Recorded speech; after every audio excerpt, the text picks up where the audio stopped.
สวัสดีครับพบกับ2เบาไส้เส้นเก่าเส้นเคยเนาะมื้อนี้เบาไส้ได้มี2สาวคือเก่าพี่น้องเนาะเดี๋ยวเบาไส้สิมาถามความรู้สึกว่าระหว่างสาวลาวกับสาวไทยเนาะว่าเพิ่นมีความรู้สึกจังไดเนาะว่าอยากมาถามว่าเพิ่นชอบระหว่างผู้บ่าวฝรั่งหรือว่าประเทศไทยหรือเพื่อนบ้านเฮาเนาะอยากให้สาวไทยกับสาวลาวตอบว่าเพิ่นอยากอยู่ประเทศใดพี่น้องเนาะเดี๋ยวเบาไส้สิมาถามเนาะระหว่างสาวลาวกับสาวไทยสวัสดีครับน้องออยน้องสีนวล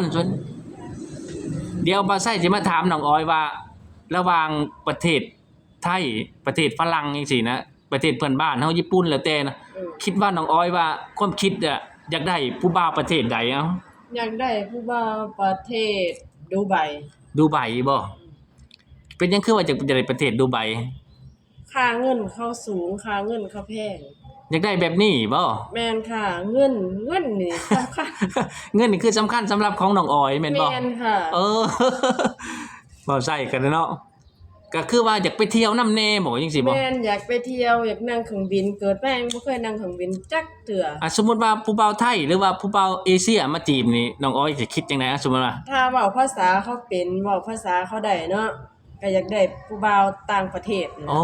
คนเฮามันต้องเลือกชีวิตเฮ็ดเจ้าของให้ดีเออสมมุติว่าคนไทยมาจีบน้องออยกิสิสิจีบบ่จังซี่นะก็เก็บไว้ในใจซะก่ออ๋อนคือว่าง่ายๆในใจอยากว่าอยากไปยุโรปอยากไปต่างประเทศแม่นบ่แม่น อยากไปดูไบว่าง่ายเนาะอยากไปดูไบเพราะว่าเงินค่าเงินเขาแพงค่าเงินเขาหลายโอ้เดี๋ยวก็จะว่าสิว่าอยากได้ผัวฝรั่งอยากรวยเด้นี่คนเฮามันก็อยากรวยแบบให้ครอบครัวเฮาดีขึ้นอืมคนเฮามีเงินก็คือทุกอย่างดีขึ้นอ๋อเดี๋ยวว่าผู้บ่าวไทยมาบุรีว่าน้องออยนี่เห็นอยากได้เงินฝรั่งเด้อยากรวยบ่แม่นคนไทยก็จีบได้ แต่ว่าก็ถ้าเป็นคนดีอีหลีเฮาก็เบิ่งๆกันไปก่อนคนไทยน่ะบ่แม่นว่าสิบ่เอาเลยมันเป็นไปบ่ได้ก็เบิ่งๆกันไปถือว่าความคิดในความคิดแม่นเนาะในความคิดนี่คืออยากได้ผู้บ่าวดูไบแม่นโอ้รอได้ผู้บ่าวอยู่ไบเนาะ นิโก น้องพี่น้องเอ้ยน้องออยเพิ่นอยากได้ดิโก้พี่น้องเนาะเพิ่นว่าเพราะว่านิโกมักคนผิวขาวอ๋อสำหรับน้องออยกับผิวขาวนี่พี่น้องเนาะเพิ่นผิวนิ้วนวลเด้สำหรับสาวลาวพี่น้องเนาะจะถามน้องสีนวลคือสาวลาวนี่น้องสีนวลสมมุติว่าอ้ายถามว่าสีนวลนี่คันถ้าให้จีบนี่ว่าสมมุติว่าบ้านเฮาเองเนี่ยฟังลาวระหว่างผู้บ่าวไทยลาวแหละประเทศฝรั่งจังซี่น้องสีนวลสิเลือกมีความคิดบ่ว่าจะเลือกประเทศนั้นประเทศนี้ความคิดน้องสีนวล มันก็มีอยู่ก็คงสิเป็นไปบ่ได้ โอ้นี่จะถามความรู้สึกของน้องสีนวลเนาะเลือกอยู่บ้านเองดีกว่าเพอ๋อราะว่าถ้าคิดไปก็คงสิเป็นไปบ่ได้อ๋อในชีวิต อืมกันสมมุติว่าได้คนไทยนี่ก็เอาบ่เฮ็ดจังได๋ก็ได้เป็นก็ได้ก็ได้โอ้จริงแม่นเพราะแต่เป็นคนดีเนาะเพราะแต่เป็นคนดีโอ้บ่ได้ติแม่นบ่บ่กันคิดว่าบ่อยากไปได้อยากได้แฟนฝรั่งเด้จังซี่นี่คิดอยู่บ่ถ้าว่าภาษาเป็นผู้ใดก็อยากได้ว่าค่ะภาษาเป็นก็ เอาสมมุติว่าแต่คงจะเป็นไปบ่ได้อ๋อก็สมมุติซื่อๆสมมุติว่าฝรั่งมาจีบเจ้าจริงๆนะเจ้าก็คิดอยู่ว่าโอ้ฝรั่งจังนี่คือหล่อแท้จังซี่คือเป็นตาล่วยแท้นี่เจ้าสิเอาโลดบ่ ฝากฝรั่งแน่เด้ออันเขามาเบิ่งคลิปหนูแน่เด้อหาหนูแบบได้แฟนดูใบนำกัดช่อง บ่นี่จะถามว่าคือว่าสีนวลนี่สินี่ก็คือคิดว่าฝรั่งมามักนี่มาจีบจังซี่สิตกลงบ่จังซี่สิเอาบ่ก็ยังบ่ได้แบบว่าสิถ้าว่ามาจีบก็คงว่าเบิ่งไปก่อน เบิ่งไปก่อนบอกว่าเขามาหลอกบ่คือเขาสิเอาจริงบ่โอ้พี่น้องนี่คือน้องสีนวลเนาะเพิ่นบ่ได้ติว่าเพิ่นประเทศไทยก็แล้วแต่เนาะเพิ่นก็พร้อมพี่น้องเนาะคือสาวสีนวลเป็นคนไทยเพิ่นก็เอาขอว่าเป็นคนที่ดี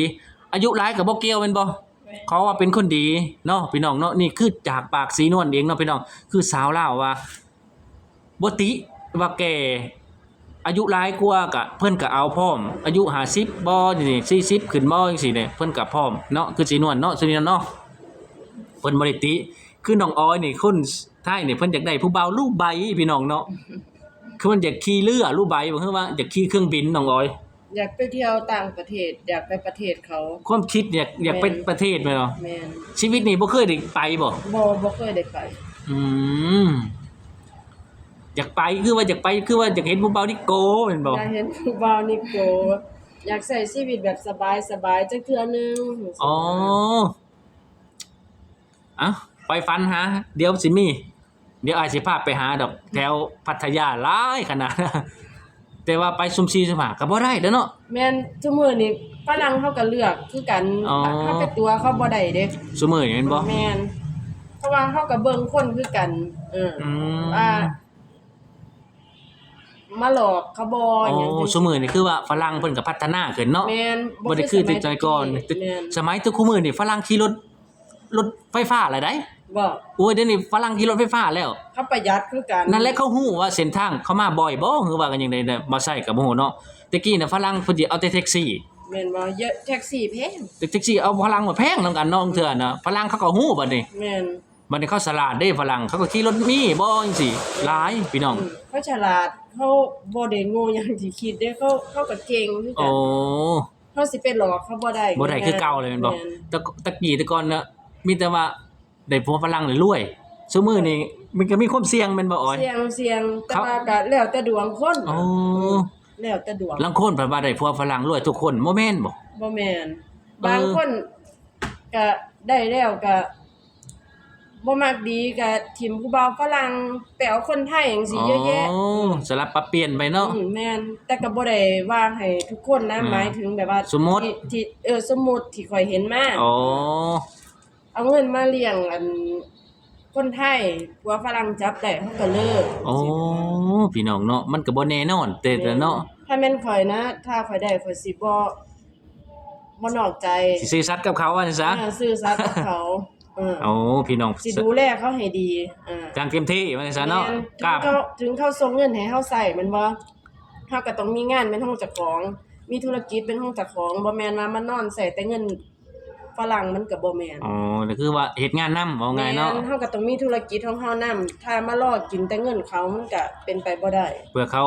จะบุกข้างหน้าข้างหลังเนาะเขาไปได้แฟนใหม่อยู่พุ่นก็เฮาก็บ่ฮู้เนาะ แม่นเพื่อเขามื้อใดมื้อหนึงเขาเบื่อเฮาหรืออีหยังจังใดน่ะ อื เขา ม เพื่อเขาบ่ได้ให้เงินเฮาก็ดำเนินชีวิตต่อไปได้ อืมนี่แหละคือน้องพี่น้องนี่คือน้องสีนวลเอ้าสมมุติว่ามื้ออื่นนี่ผู้บ่าวไทยสิมาขอนี่สิมาจีบจังซี่สีนวลสิว่าจังนะสิรับบ่ว่ามีผู้บ่าวสิมาจีบเนี่ยผู้บ่าวไทยจังซี่ ยังบ่รับแล้วก็เบิ่งไปก่อน เบิ่งไปก่อนบ่เอ้าสมมุติว่านี่ผู้บ่าวไทยสิอันนี้เห็นคลิปจังซี่นี่ครับก็เจ้าเทคก็เจ้าเขียนมาคอมเมนต์ว่าติดต่อให้ในบ่าวชายสาวสีนวลนี่คือน่ารักแท้อยากได้เป็นแฟนนี่สมมุติว่าสีนวลสิว่าจังไดเอ้า เบิ่งไปก่อน เบิ่ ว่าง น่ะ ไปก่อน สมมุติว่าก็บ่ตอบรับแม่นบ่ก็เบิ่งก็เจ้าไปก่อนก็ ก็ เจ้า บ่ได้ปฏิเสธก็บ่ได้ตอบรับมันบ่ก็เบิ่งกันไปเรื่อยๆจังซี่ สมมุติว่าเห็นคอมเมนต์ไปนี่เห็นคลิปลงจังซี่นี่โอ้สาวสีนวลคือน่ารักแท้สาวลาวจังซี่นะบางคนผู้บ่าวเนาะผู้บ่าวโสดจังซี่ผู้บ่าวเฒ่าจังซี่นะเพิ่นสนใจนี่เนาะก็สีนวลก็บ่กล้าตอบหรอกพี่น้องเนาะเพิ่นก็ได้ต้องเบิ่งก่อนว่าผู้บ่าวสิมาหลอกเพิ่นบ่เพิ่นก็เนาะเพิ่นเป็นคนต่างประเทศเนาะคนลาวพี่น้องเพิ่นก็บ่คือคนไทยพี่น้องเพิ่นก็ไปยากมายากแน่เพิ่นก็เฮ็ดแต่งานพี่น้องเนาะนี่แหละคือสองสาวเพิ่นเว้าแหละพี่น้องคือน้องออยเพิ่นก็อยากได้ผัวดูไบก็แม่นได้ก็ได้เนาะแฟนฝรั่งพี่น้องเนาะน้องสีนวลนี่แล้วแต่พี่น้องไปคนดีเพิ่นเอาเบิดพี่น้องบ่ว่าฝรั่งคนไทยคนลาวเพิ่นเอาเบิดเนาะคือน้องสีนวลบ่ได้ติว่าสิเป็นเฒ่าหรือแก่เนาะพี่น้องเนาะ